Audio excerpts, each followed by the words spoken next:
أخبار يوم الخميس مهمة وقصيرة.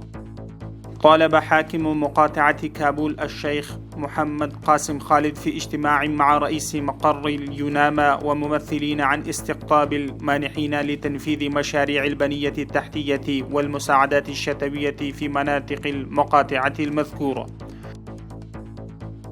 يقول مدير شركة كابول للكهرباء سيتم بيع ممتلكات ومنازل أصحاب النفوذ في الإدارة السابقة الذين يدينون بأموال لشركة الكهرباء في المزاد العلني.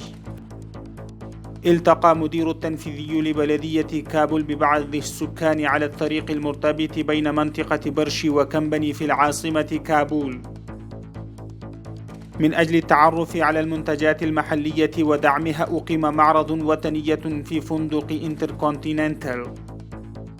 عاد المستشار الفني والمهني لوزارة النقل في الإدارة السابقة غوث الدين إلى بلده عبر لجنة الاتصال مع الشخصيات الأفغانية.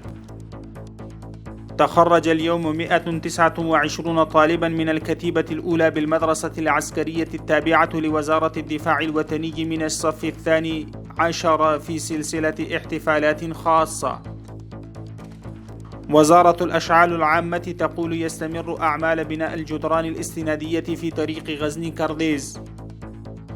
وزع الهلال الأحمر الأفغاني مساعدات غذائية على 450 أسرة فقيرة في منطقة نوزاد بمقاطعة هلمند.